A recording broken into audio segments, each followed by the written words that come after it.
Amados cristãos adventistas do sétimo dia, temos novamente o privilégio de trazer a vocês a segunda parte sobre a sacudidura na Igreja Adventista do sétimo dia. Temos o Dr. Russell Standish e o Dr. Colin Standish conosco hoje. E queremos começar esta segunda parte lendo alguns textos bíblicos.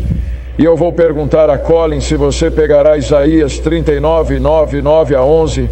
E eu vou ler, se você pegar Miqueias 3, 9 a 11. E eu vou ler 2 Crônicas 36, 14 e 15. Sim, não, seria Isaías 30. Isaías 30. E eu vou ler 2 Crônicas 36 em 15 e 16. E o Senhor Deus de seus pais enviou a eles por seus mensageiros, levantando-se cedo, e o enviou porque ele teve compaixão de seu povo e de sua habitação.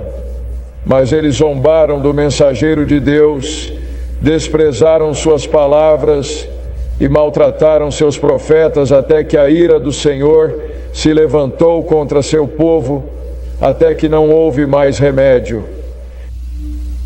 E eu acho que, pessoal, quando olhamos para essa situação, é o que levou os filhos de Israel ao cativeiro da Babilônia.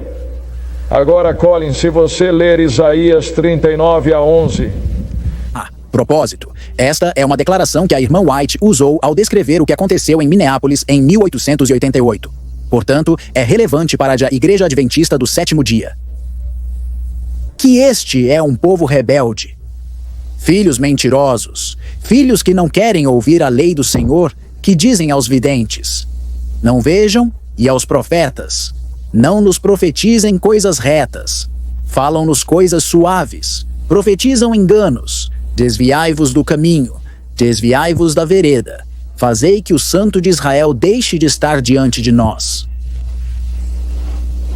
Tudo bem, enquanto olhamos para esse texto, e agora isso era o que existia nos dias de Isaías, e agora sendo com a igreja, nos dias de Miqueias, você poderia ler isso, por favor? Bem, eu gostaria apenas de dizer, no prefácio da leitura de Miqueias 3, 9 a 11, que notei que tenho uma data ao lado do texto que diz 3 de agosto de 1992, em Penang.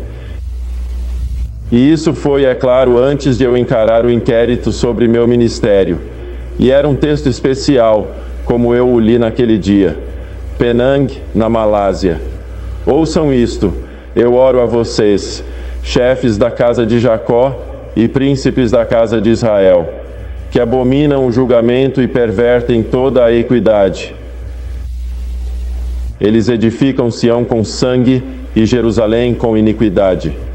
Os seus chefes julgam por recompensa, e os seus sacerdotes ensinam por aluguel, e os seus profetas adivinham por dinheiro. Contudo, eles se apoiarão no Senhor e dirão: o Senhor não está no meio de nós? Nenhum mal pode nos sobrevir.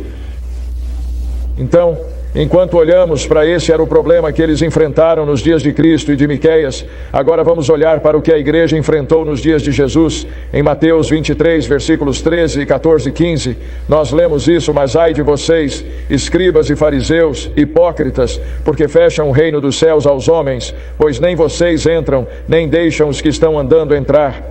Ai de vocês, escribas e fariseus, hipócritas, porque devoram as casas das viúvas e, para disfarçar, fazem longas orações. Portanto, ele receberá maior condenação.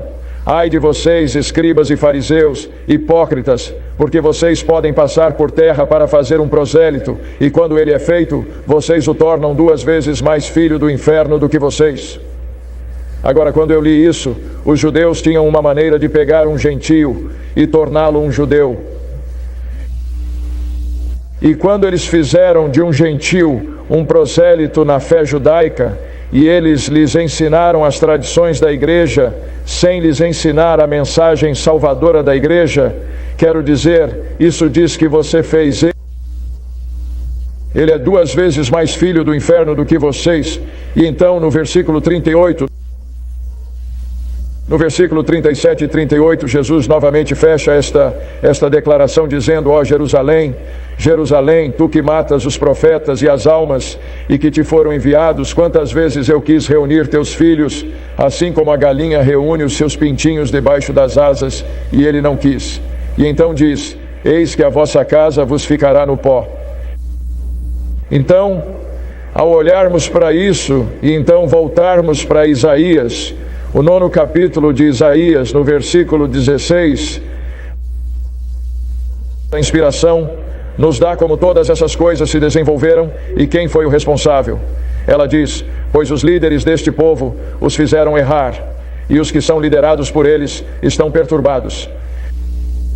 E então, lendo do livro Parábolas de Jesus, 304 e 305, Ellen White, nossa profetisa, escreve estas palavras terríveis para a igreja atual neste ano de 1992. Na parábola da vinha, foi o lavrador que Cristo declarou culpado. Foram eles que se recusaram a devolver ao seu Senhor o fruto de sua terra. Na nação judaica, foram os sacerdotes e mestres, enganando o povo, que roubaram a Deus um serviço que ele reivindicou. Foram eles que afastaram a nação de Cristo. A lei de Deus, sem mistura com a tradição humana, foi apresentada por Cristo como o grande padrão de obediência. Isso despertou a inimizade dos rabinos. Eles colocaram os ensinamentos humanos acima da palavra de Deus e tiveram seus mandamentos feitos pelo homem para obedecer a... Eles não desistiriam de seus mandamentos feitos pelo homem para obedecer às exigências da palavra de Deus. Eles não sacrificariam por amor verdadeiro o orgulho da razão e o louvor dos homens. Quando Cristo veio apresentando para a nação as reivindicações de Deus, o sacerdote e os anciãos negaram seu direito de intervir entre eles e o povo, e eles não aceitaram suas repreensões e seus avisos, e eles se propuseram a virar o povo contra ele e planejar sua destruição pela rejeição de Cristo. Com isso, com os resultados que se seguiram, eles foram responsáveis. O pecado de uma nação e a ruína de uma nação foram devidos aos líderes religiosos. Agora, Colin, enquanto olhamos para essas declarações de nossa Bíblia e espírito de profecia, e então olhamos para nossa situação que discutimos na parte 1, você gostaria de comentar esses textos que acabamos de ler? Há uma inevitabilidade que vem com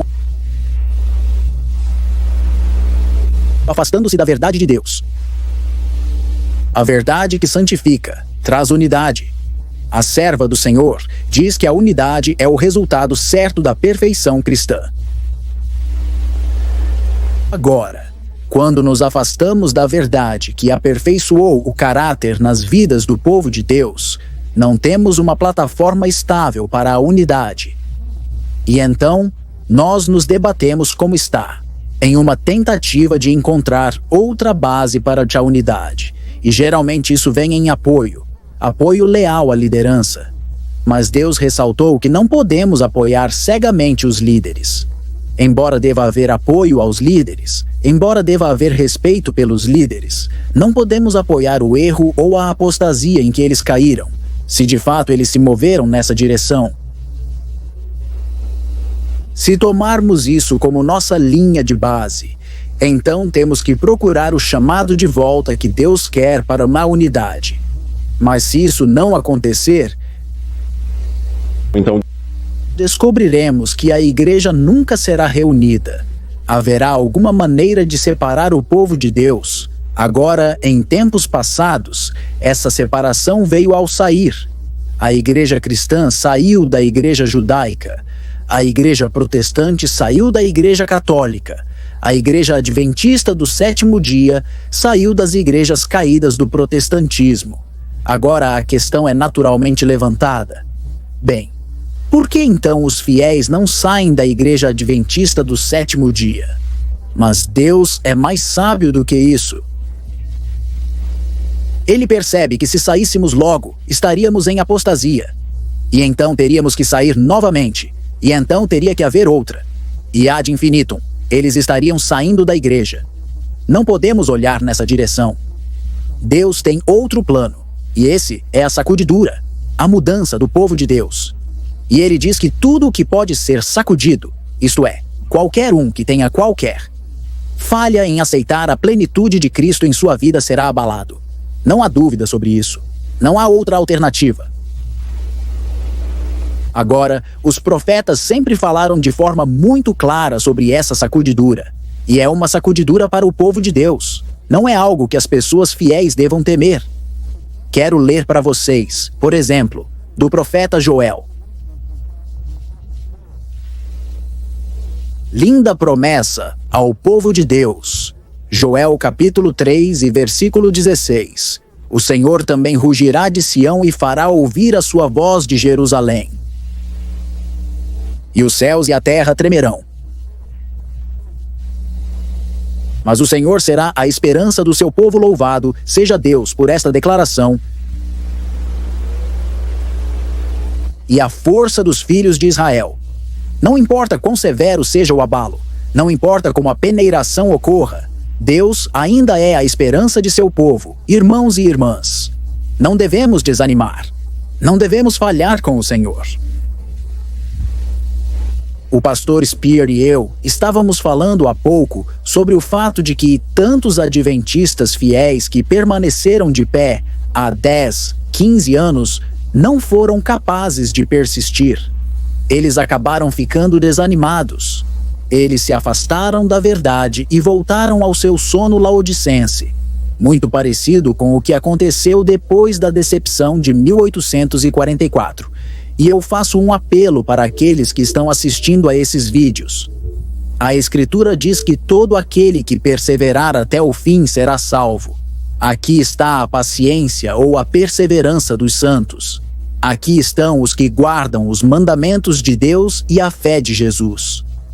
Precisamos de um povo que persevere, porque Deus prometeu que Ele é nossa esperança e Ele é a força do seu povo. E eu quero fazer parte disso, e quero que todos assistindo a este vídeo tomem conhecimento dessa promessa.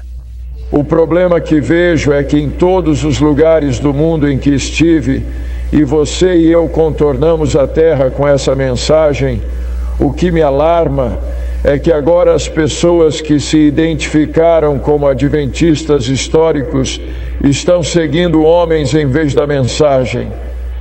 Bem, isso é um problema. E eles ouvem uma pessoa e ficam impressionados. E eles vão e olham para outra pessoa na semana seguinte, e eles ouvem a pregação dele e então ficam impressionados. E pode ser exatamente o oposto do que você e eu temos dito. E a tragédia é que ninguém deve fazer discípulos para si mesmo.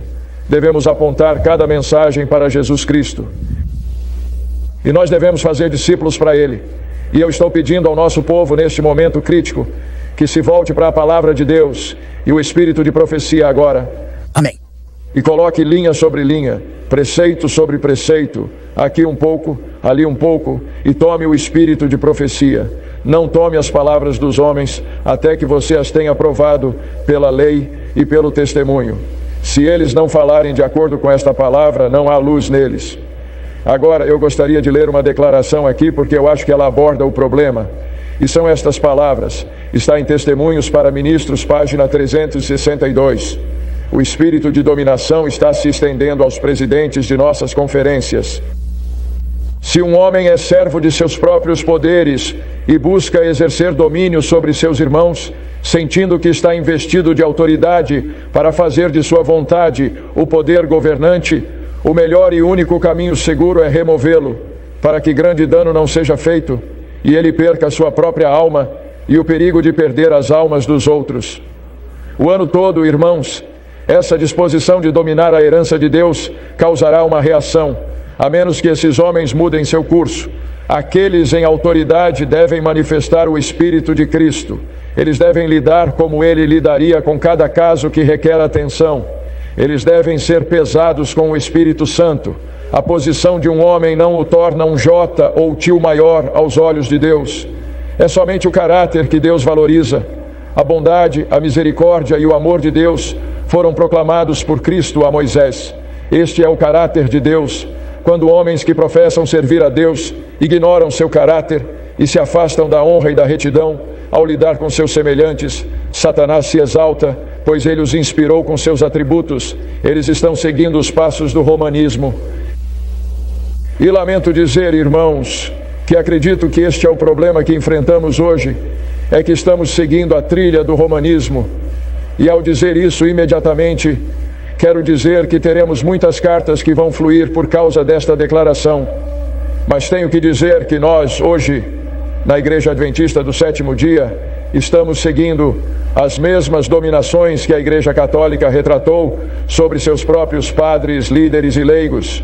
E acredito que, a menos que corrijamos isso, esse tipo de dominação que está acontecendo de conferência em conferência em todo o mundo, a menos que estejamos prontos para deixar o leigo perceber e entender que temos líderes piedosos que estão mais interessados em suas almas do que em seu dinheiro, e que se essa mudança não ocorrer em breve, então Deus será forçado a fazer, eu acredito, o que ele fez em Battle Creek, quando ele queimou Battle Creek. E então, Russell, você gostaria de acrescentar algo a isso? Bem, eu gostaria de dizer isto. Não acredito que alguém possa justificá-lo pela declaração de que, na forma de nossa governança, estamos caminhando em direção ao romanismo. Isso é algo que é aceito no mais alto nível da nossa igreja. No caso de Michigan, por volta de 1986, essa foi toda a base da defesa da Conferência Geral, que era a igreja mais hierárquica fora da Igreja Católica Romana nos Estados Unidos. Esse foi o caso Proctor. Esse foi o caso Proctor, sim. Em segundo lugar, o Dr. George Knight está agora sendo muito aprovado no nível de Conferência Geral. De fato, eu entendo que ele foi o principal orador devocional em Conselho Anual deste mês. Ele escreveu por escrito que nós também estamos seguindo a estrutura hierárquica. Eu estava sentado em uma sessão da Conferência Geral em Nova Orleans em 1985 e ouvi o presidente da Conferência Geral naquela época declarar 4 vezes que o termo, ou eu deveria dizer, aplicar 4 vezes o termo cardeal aos vice-presidentes da Conferência Geral. Este, é claro, é um termo muito papal em sua origem. E então não pode haver nenhuma dúvida, tanto na teoria, na admissão e certamente na prática, que esse é o tipo de autoridade. Mas é tão diferente, não é, do que a palavra de Deus tinha para nós que éramos pastores. Ele nos disse lá, ou aos judeus, vou ler Mateus 23, versículo 8, mas não sejais chamados rabinos, porque um só é o vosso mestre, Cristo, e todos vós sois irmãos. Colin, Ron e eu mesmo não temos posições elevadas concedidas a nós por Deus por meio de nossa ordenação. Sim, temos uma responsabilidade muito grande de viver de acordo com essa ordenação, mas somos irmãos dos nossos irmãos e irmãs leigos. Não temos autoridade sobre eles.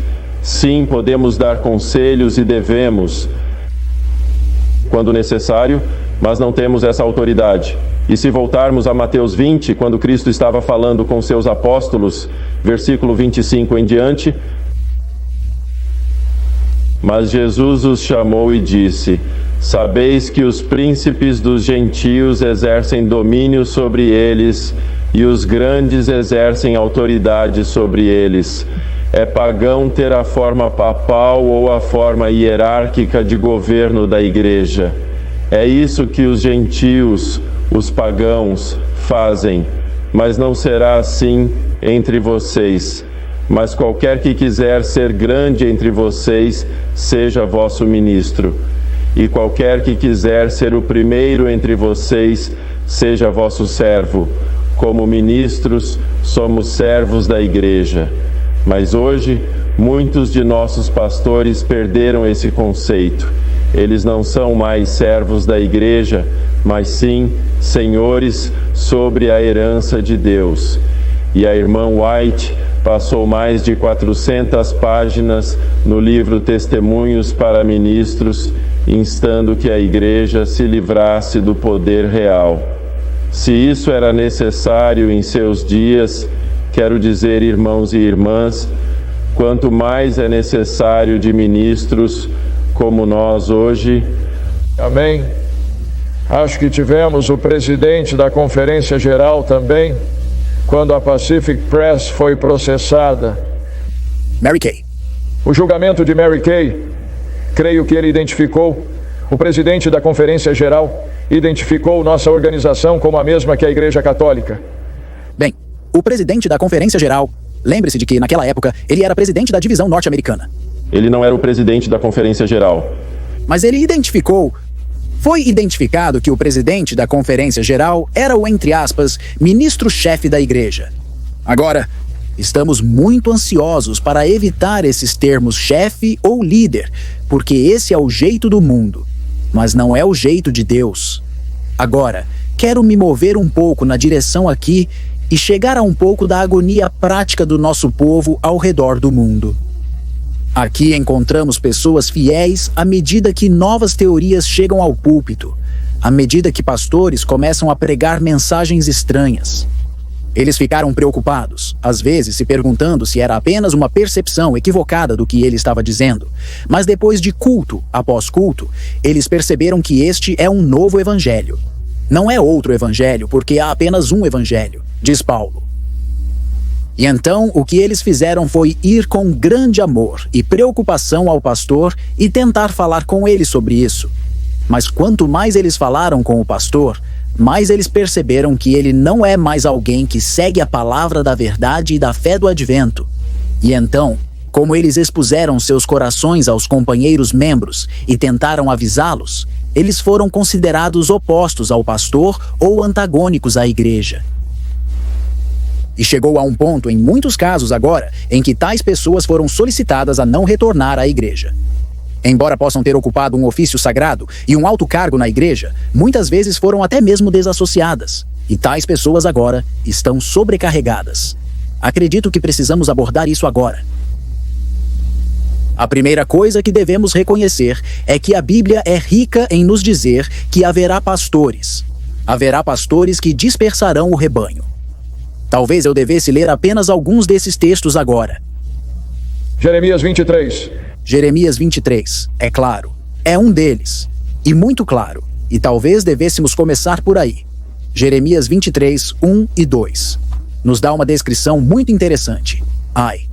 E eu quero que meus colegas ministros percebam isso. Ai dos pastores que destroem e dispersam as ovelhas do meu pasto, diz o Senhor. Portanto, assim diz o Senhor Deus de Israel contra os pastores que apacentam o meu povo. Vocês dispersaram o meu rebanho. Agora você notará que é o rebanho de Deus. E os expulsou, e não os visitou. Eis que visitarei sobre vós a maldade da vossa ação, diz o Senhor. Então a retribuição não é nossa. A retribuição é de Deus. Se você for até Ezequiel, em Ezequiel 34, você terá uma imagem semelhante de pastores que não estão cuidando de seus rebanhos. Versículo 8, de Ezequiel 34. Como eu vivo, diz o Senhor Deus. Certamente porque o meu rebanho se tornou presa, e o meu rebanho se tornou carne, para todos os animais do campo. Porque não havia pastor, nem o meu pastor procurou o meu rebanho. Mas os pastores se apacentaram, e não apacentaram o meu rebanho. Portanto, ó pastores, ouvi a palavra do Senhor. Assim, diz o Senhor, Deus. Eis que sou contra os pastores. Agora, essa é uma mensagem difícil de apresentar hoje. Que Deus poderia realmente ser contra pastores e pastores na Igreja Adventista do Sétimo Dia. Mas aqui está uma palavra clara da Escritura. E requererei o meu rebanho das mãos deles, e farei com que cessem de apacentar o rebanho. Nem os pastores se apacentarão mais a si mesmos, porque livrarei o meu rebanho da sua boca, para que não lhes sirvam de pasto. Agora, não somente alguns desses pastores. Bem, você está olhando para o céu. Deixe-me ler Ezequiel 33, versículo 6. Mas se o atalaia vir a espada chegar e não tocar a trombeta, e o povo não for avisado, se a espada vier e levar alguma pessoa dentre eles, ele será levado na sua iniquidade, mas o seu sangue eu o requererei das mãos do atalaia. Sim, é.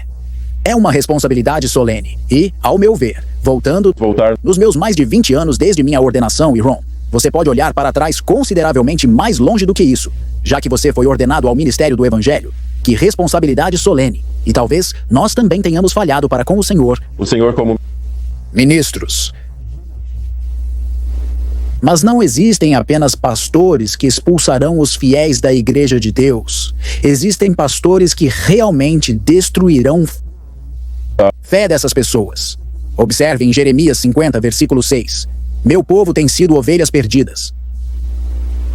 Os seus pastores os fizeram se desviar.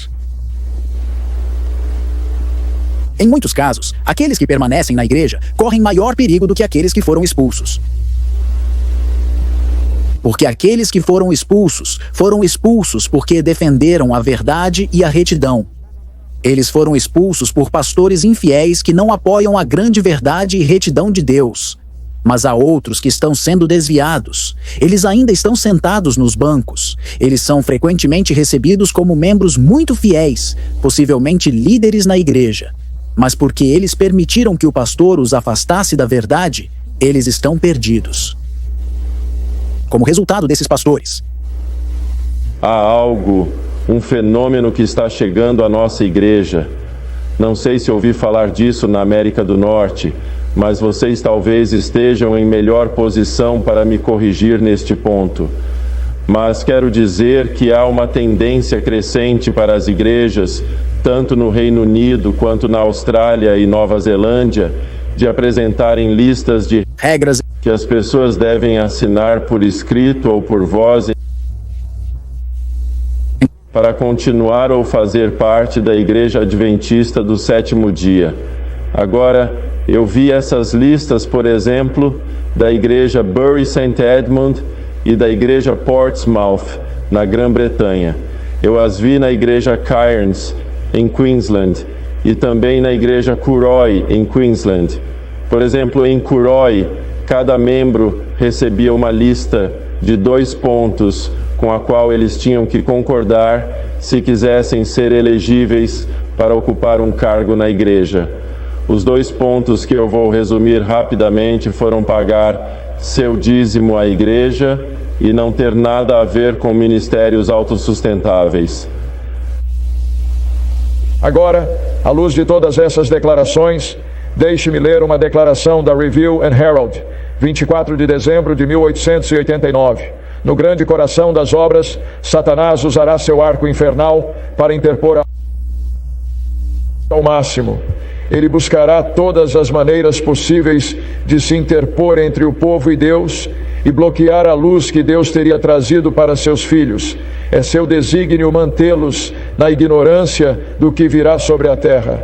E então temos a Carta 83 de 1896 que diz: se o poder de Satanás puder entrar no próprio templo de Deus e manipular as coisas como lhe agrada, o tempo de preparação será prolongado. Só preciso dizer que acho que está bem estabelecido nas Escrituras e no espírito de profecia que essas condições que vemos ao nosso redor são um cumprimento daquilo que Deus previu muitos anos atrás.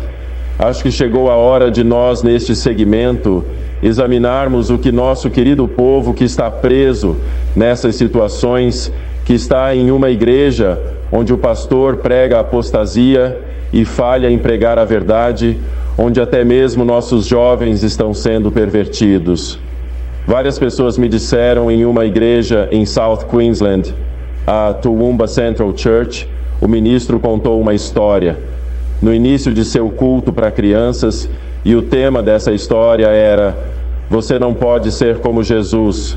Acho que eles não cantam o hino Seja como Jesus, esta é minha canção naquela igreja. Além disso, aqueles que defendem a verdade foram todos privados do ofício da igreja.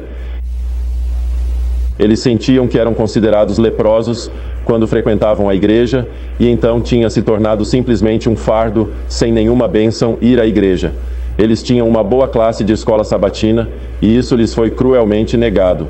E eventualmente não havia nenhuma bênção da escola sabatina, nenhuma da igreja. Seus filhos estavam sendo pervertidos. Eles tinham sido privados do ofício da igreja. e eles simplesmente sentiram que não havia mais sentido em continuar a frequentar aquela igreja por causa da infidelidade dos pastores.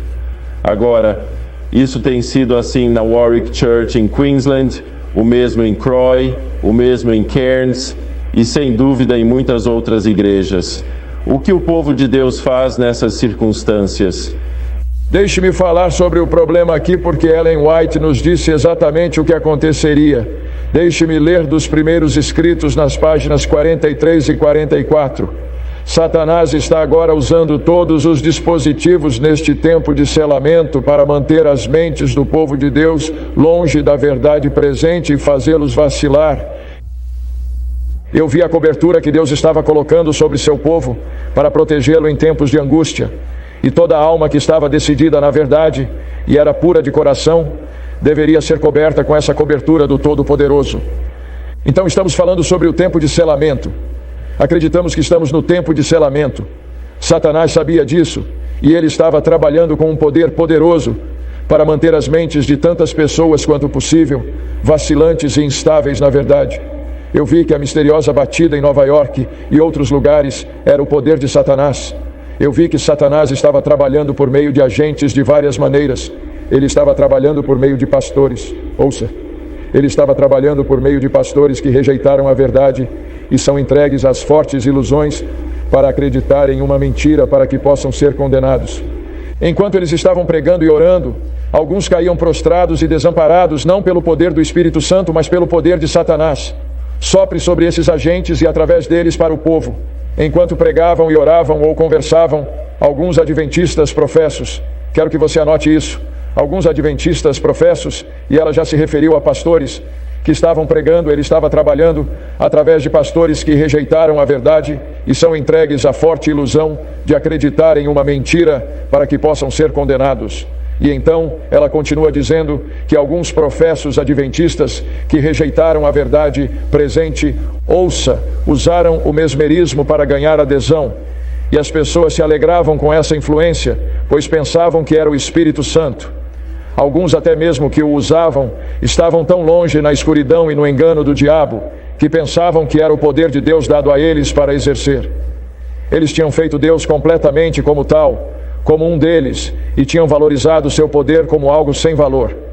Alguns desses agentes de Satanás estavam afetando os corpos de alguns dos santos, aqueles a quem eles não podiam enganar e afastar da verdade pela influência satânica.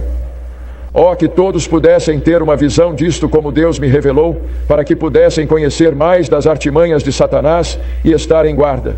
Vi que Satanás estava trabalhando dessas maneiras para distrair, enganar, afastar o povo de Deus agora mesmo no tempo do selamento. Vi alguns que não estavam firmes na verdade presente. Seus joelhos tremiam e seus pés escorregavam porque não estavam firmemente plantados na verdade. E a cobertura do Deus Todo-Poderoso não podia ser estendida sobre eles enquanto estivessem tremendo assim. Satanás estava tentando todas as suas artes para mantê-los onde estavam, até que o selamento fosse passado, até que a cobertura fosse estendida sobre seu povo, e eles então fossem deixados sem abrigo da ira ardente de Deus e das 7 últimas pragas. Deus começou a estender esta cobertura sobre seu povo, e em breve será estendida sobre todos os que são. Em breve será atraído sobre todos os que mantiveram a fé. Deus trabalhará com poder para seu povo, e Satanás também terá permissão para trabalhar. Vi que os sinais e maravilhas misteriosos e as falsas reformas aumentariam e se espalhariam. As reformas que me foram mostradas não eram as reformas do erro para a verdade. Meu anjo acompanhante me ordenou procurar o trabalho da alma pelos pecadores como costumava ser. Eu olhei, mas não consegui ver, pois o tempo da salvação deles já havia passado agora, amigos. Essa é uma profecia séria que Deus deu a Ellen White, nossa profetisa. Deu a ela essa mensagem, que essas coisas existiriam assim que chegássemos ao tempo do selamento. E eu acho que estamos nesse tempo de selamento. Ninguém pode negar isso. E eu acredito que ela diz que o mesmerismo seria usado por alguns de nossos pregadores adventistas. E isso nos introduz ao assunto que está acontecendo. Podemos ver em Mensagens Escolhidas, volume 2, páginas 35 e 36. Quero dizer, somos informados lá muito definitivamente que os tambores voltariam para a igreja conforme nos aproximamos desta hora e toda essa música que está acontecendo. E enquanto vemos a celebração se espalhando ao redor do mundo, a única coisa que podemos dizer agora é que estamos no tempo do selamento. E Porta da Graça está prestes a fechar para o mundo inteiro, na Igreja Adventista do Sétimo Dia. Colin. O que essas pessoas fazem? Eu experimentei pessoalmente que é meu compromisso não frequentar deliberadamente uma igreja de celebração, porque acredito que é o espírito de Satanás ali, não o espírito de Cristo. E então, não tenho curiosidade suficiente para ir e frequentar algumas das igrejas de celebração mais conhecidas. E eu alertaria nosso povo de ir para o que eles sabem que é liderado por Satanás em vez de Cristo. Amém. Eu não vou a uma sessão espírita. Eu me recusei a ir a uma demonstração de vodu quando estive no Haiti algumas décadas atrás. E essa é a posição que eu tomo. E eu tenho uma posição tão firme contra o movimento de celebração. No entanto, ocasionalmente você pode ser pego por isso. E alguns anos atrás, na Austrália, eu estava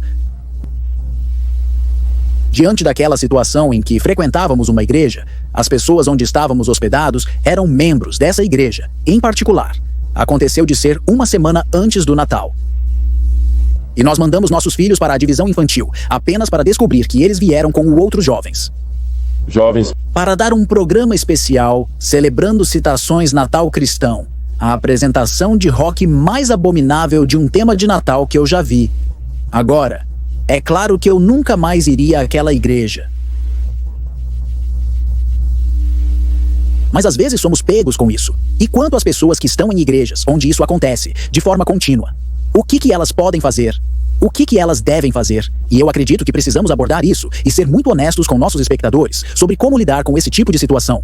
Deixe-me ler isto de Primeiros Escritos, página 125. Deus se desagrada de nós quando assistimos ao erro, sem a isso ser obrigados. Pois a menos que Ele nos envie a essas reuniões onde o erro é inculcado ao povo pelo poder da vontade, Ele não nos guardará. Os anjos cessam seu vigilante cuidado sobre nós e somos deixados aos açoites do inimigo, deixados a ser entenebrecidos e debilitados por Ele e pelo poder dos seus anjos maus. E a luz ao nosso redor fica contaminada com as trevas. Agora, com essa declaração, Russell, o que você aconselha ao nosso povo? Meu conselho, é claro, é que a primeira obrigação é fazer tudo o que um homem e uma mulher piedosos podem fazer para trazer reforma à sua igreja. Amém. Quando uso a palavra igreja neste contexto, estou falando de uma congregação local. Amém. E esse é o seu dever. E isso deve ser esgotado antes que quaisquer outras ações sejam tomadas. Até onde você estaria disposto a ir com essa congregação? Eu estaria preparado para ir tão longe quanto... Primeiro indo ao pastor, se ele for o líder, o que normalmente é a situação. Depois indo ao conselho da igreja. E, finalmente, e mais importante, comparecer a uma reunião de comissão da igreja para discutir o assunto. Muitas pessoas hoje parecem não perceber que a unidade mais significativa em toda a igreja adventista do sétimo dia é uma reunião de comissão da igreja local. Pois é essa reunião que pode trazer as pessoas para a comunhão da igreja adventista do sétimo dia. Pode, em certas circunstâncias, removê-las dessa comunhão. O conselho da igreja está tomando cada vez mais poder em suas mãos nas igrejas que eu conheço. E eu acredito que Deus colocou o poder supremo na reunião de comissões da igreja. E quando eles vão além do conselho para os mais velhos? Sim, agora estamos tendo igrejas onde apenas os presbíteros estão tomando decisões. Elas têm presbíteros suficientes. Elas têm presbíteros se reunindo. E esta é outra forma de hierarquismo dentro de uma igreja local. Temos anciãos seniores, um posto que nunca tivemos. Temos um rei, em outras palavras, dentro do cenário local. E eu acredito que todos esses assuntos precisam ser abordados. Se nenhuma satisfação pode ser obtida nesse nível, então é dever da pessoa ir à conferência. Não que a conferência tenha qualquer direito autoritário, mas talvez se a liderança da conferência estiver apoiando a verdade, então eles podem ir e dar conselhos de tal natureza que serão aceitos. Uma vez que todos esses aspectos foram esgotados e houve muita oração e pedido ao Senhor por sua ajuda neste assunto, então o indivíduo tem que tomar outra decisão, pois ele não pode mais consentir, como acabamos de ler, em ouvir o erro. Deus não nos protegerá, mesmo em uma igreja adventista do sétimo dia, se deliberadamente formos, semana após semana, depois de fazer tudo o que podemos para corrigir a situação. E ouvir o erro, que não é lealdade à igreja de Deus. Acho que perdemos algo até mesmo no nível da igreja local aqui, que eu gostaria de colocar diante de nossos espectadores. Em algumas dessas igrejas, a maioria dos leigos vê o erro. Agora é isso. Nem sempre é o caso, mas estou pensando em uma igreja onde estou dando conselhos no momento, onde o pastor está pregando uma teologia calvinista, evangélica, nova teologia, qualquer termo que você queira usar, catolicismo agostiniano, todos esses termos se aplicam. Agora, eles deram o passo, e a propósito, a maioria dos membros da igreja está preocupada com isso nesta igreja em particular. Eles deram o passo de aconselhamento com o pastor, tendo uma reunião geral com o pastor. Eles levaram isso ao nível da conferência. E a conferência não está disposta a agir. Esperançosamente, a conferência, se seu conselho não for aceito pelo pastor, deve remover aquele pastor daquela cena. Essa é uma esperança, mas isso não aconteceu neste caso. Eu disse aos anciãos daquela igreja que eles têm uma responsabilidade dada por Deus para negar o púlpito àquele pastor. Agora, isso soa radical hoje, mas eu acredito que os anciãos são escolhidos para serem os guardiões espirituais do rebanho da igreja local. Tivemos que fazer isso uma vez em uma igreja na Califórnia, onde eu era ancião. Na verdade, 2 igrejas onde tínhamos um pastor assim. E os 9 anciãos das 2 igrejas se reuniram e 8 dos 9 votaram que não permitiríamos que aquele pastor pregasse mais um sermão em nossos púlpitos. Já em nossa pequena igreja de mais de 70 membros, 11 indivíduos, 6 adultos e 5 crianças deixaram a igreja como resultado do enfraquecimento da fé do advento por este pastor. Nós tomamos o que parecia ser uma posição muito radical. Mas pela graça de Deus, quando chamamos este pastor para lhe dizer qual era a nossa posição, o Senhor estava conosco. Não temos dúvidas sobre isso. Nós tínhamos tomado o que precisava ser uma posição corajosa. O pastor veio e começou a ler para nós uma carta que ele havia escrito para a conferência local, dizendo que ele não acreditava em 1844. Ele não aceitava o dom profético de Ellen White. Ele não acreditava no julgamento investigativo e assim por diante. E nós sabíamos que a conferência não poderia mantê-lo sob uma declaração tão radical. Então, essa é uma coisa que eu gostaria de pedir às congregações. Se a maioria das pessoas votar nisso na reunião de comissões, vocês podem ter que dizer o que quer que a conferência tenha decidido. Não podemos permitir que esse homem fique no santo púlpito e perverta as mentes de nossas crianças, jovens e membros, visitantes, pregando algo que não é a mensagem adventista. Então, para onde vamos daqui? Tudo isso foi feito. A igreja não concordou em pedir ao pastor para deixar o púlpito. Deixe-me sugerir o que eu estava pregando recentemente em Massachusetts. E esse tipo de situação surgiu, e um homem veio até mim e quase repetiu a sua situação lá, e ele disse: eu não posso mais sentar na frente disso. Então ele disse: eu vou para a sala da escola sabatina durante o horário do culto e leio minha grande controvérsia.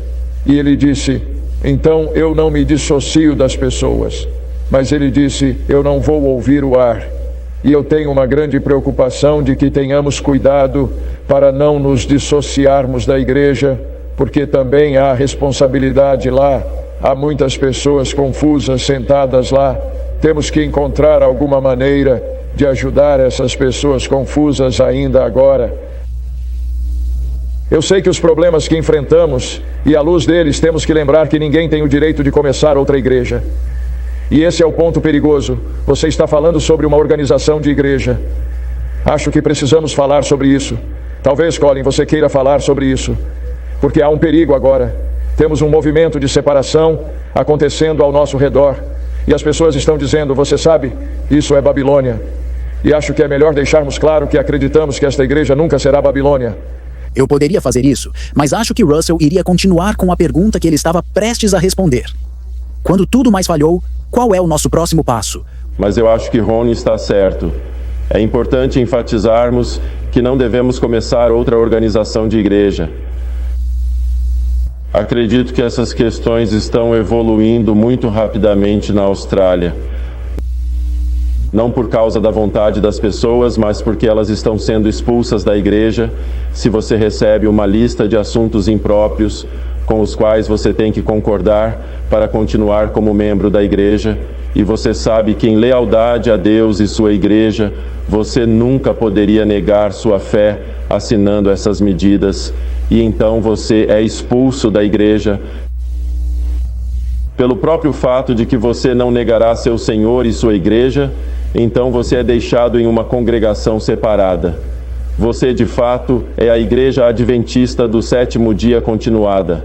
Houve um ramo. Pode ser um ramo que tenha a maioria dos membros. Pode incluir o pastor e pode ser apoiado pela liderança da conferência e até mesmo pela união e pela divisão.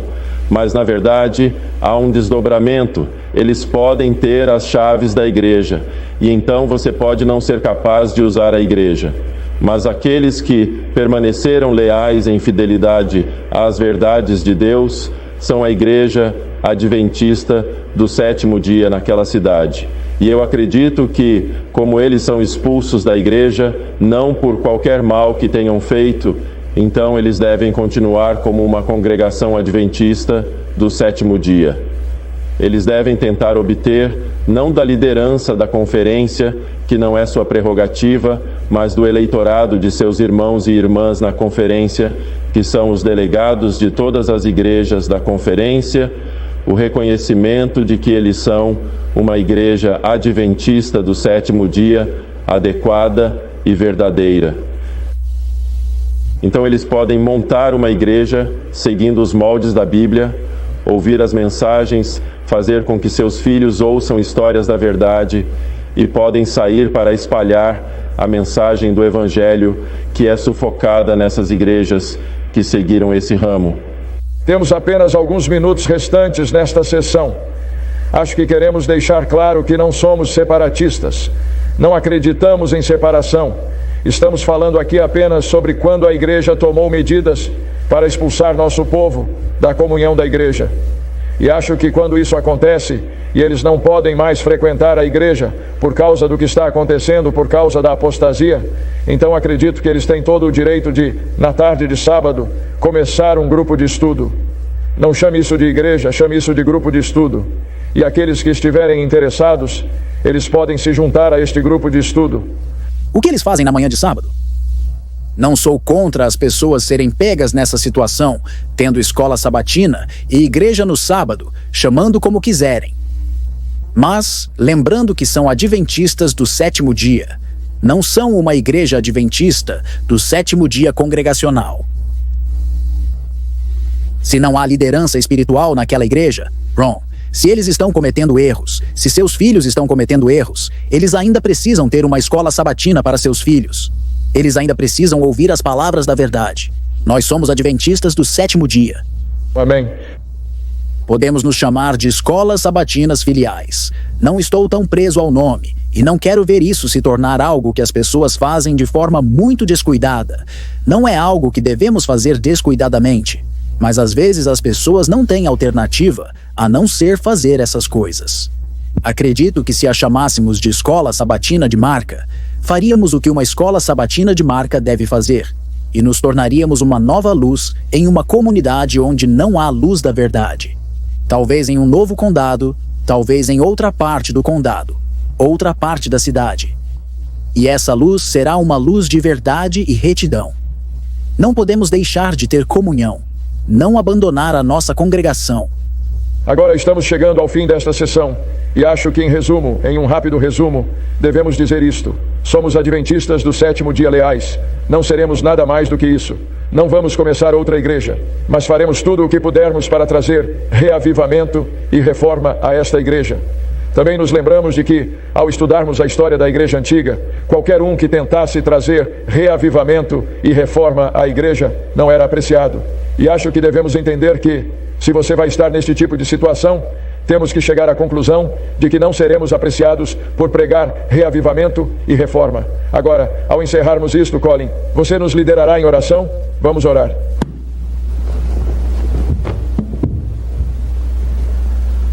Pai nosso que estás no céu, estes são tempos difíceis para viver. Estes são tempos em que teu povo fiel enfrenta o teste final de sua lealdade a ti, a tua palavra, a tua retidão. Este é um tempo em que tudo o que pode ser sacudido está sendo sacudido. Este é um tempo em que a verdade e a retidão são pisoteadas e as repreensões do Espírito Santo são ignoradas. Mas também é um tempo em que, em seu mais brilhante esplendor, a luz do teu povo fiel pode ser vista em contraste com a mundanidade daqueles que são mascarados da verdade e daqueles que não entregaram sua vontade a ti. Ó Senhor, oramos por teu povo fiel. Ajuda-os a não se moverem precipitadamente.